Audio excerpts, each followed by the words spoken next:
I have a center core sequence that I promise you will feel in your deepest core muscles ever. I teach this class when I have a lot of really advanced clients in the room.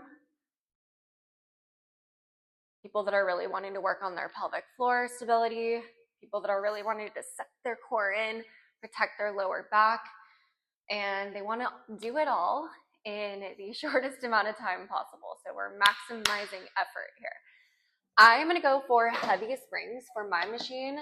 That is 3 springs, 2 black and a yellow. Your machine is probably different than this one, and that's totally fine. That's great.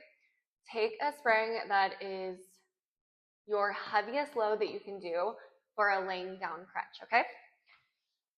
We'll get started with our long tables and hands. We'll lay down, and our knees will come to tabletop position. I'm using a shared machine, so I've got my little Tuesday recess covers on them. I also use these when I work out at home too. I'm kind of a germaphobe, so they just kind of protect your hands from the germs that are on these handlebars here, and honestly, they just feel amazing. They're soft. Okay, so knees to tabletop. I'm gonna crunch up on my out breath. That's really important. As you crunch out breath, my belly button gets a lot tighter to my spine. My lower back stays planted. My knees are right over my hips, and then I can see my toes just above my knees. Okay, that is your proper form. And then in breath, as we take our fingertips back to the stars. Out breath, as we crunch. In breath, fingertips back to the stars.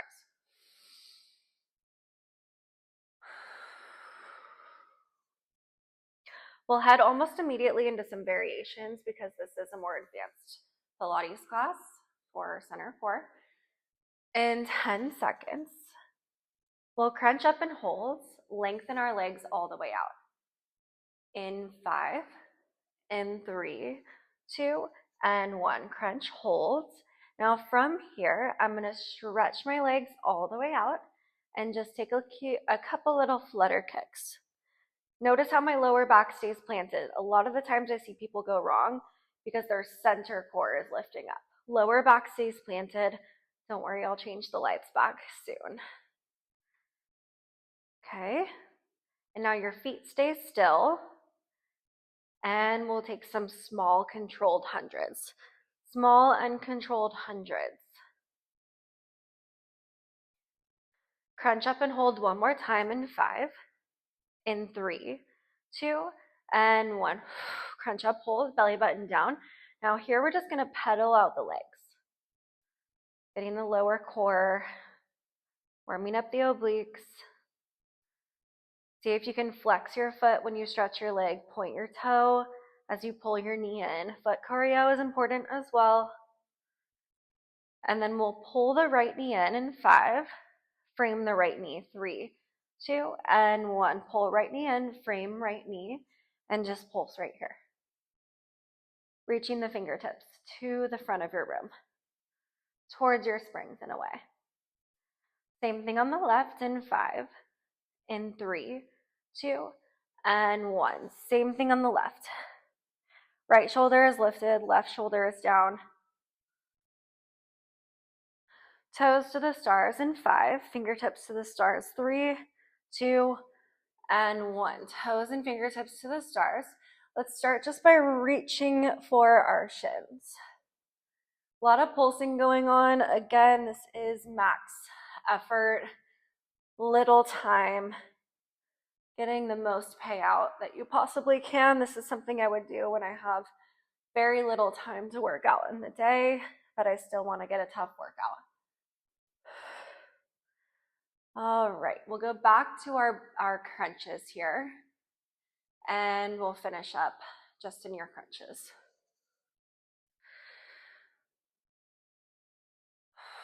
"20 seconds to go. Jackrabbit, hands on your front bar. If you don't have a front bar, just take a high plank hold, that's fine. Toes on your carriage in 10 seconds. Light springs. or 0 springs harder. In 5, Jackrabbit, 3, 2, and 1. Let go of your cables. I'm going to use my little Tuesday recess covers for my bars. So again, light springs support, 0 springs challenge. All right, Jackrabbit, hands on your bars. You can turn them inward or you can leave them facing outward. A lot of us, our bars are just inward no matter what because it's one bar. And micro bend through the knees, heels are lifted high, taking the top of your hips into the bottom of your rib cage. Do you see how I get that little crunch right there? A lot of the times where people go wrong is they just kind of bend their knees, turning their tailbone up. So your knees stay micro bent, but it's the top of the hips, bottom of the rib cage connecting. So it's a crunch through the lower core is what we're looking for.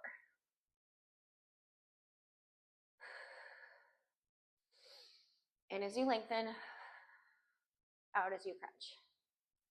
Weight should stay on the handlebars.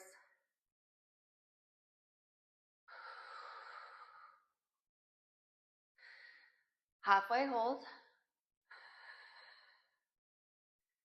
In 5, in 3, 2, and 1. Halfway hold from here. Little tiny pulses, small, controlled. Barely see yourself moving. Gaze stays down. If you need to look side to side, amazing, fine, but don't look up.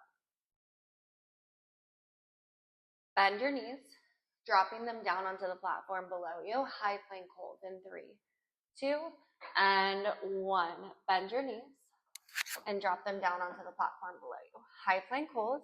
Take a nice big breath in. Out breath, cannonball crunch.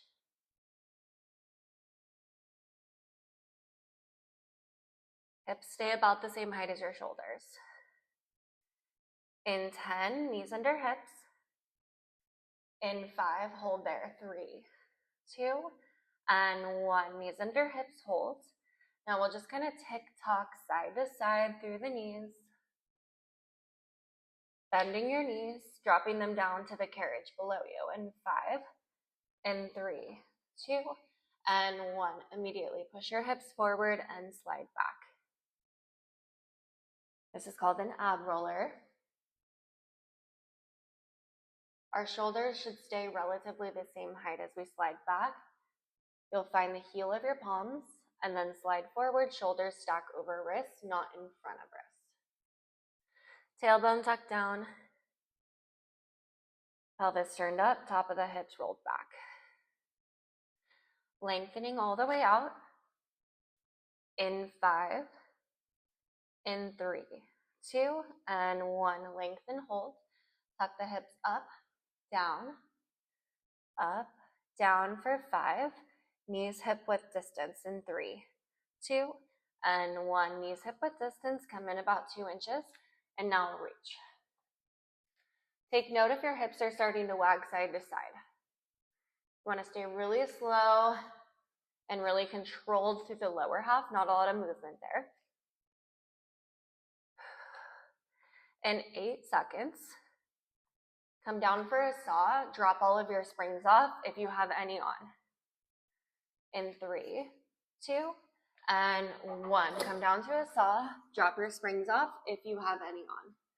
By the way, if you don't have a platform like I do at the front of your machine, you can do this in a reverse order, just facing the opposite direction that I am right now. Dropping all of your support, again, maximizing tension in minimal time.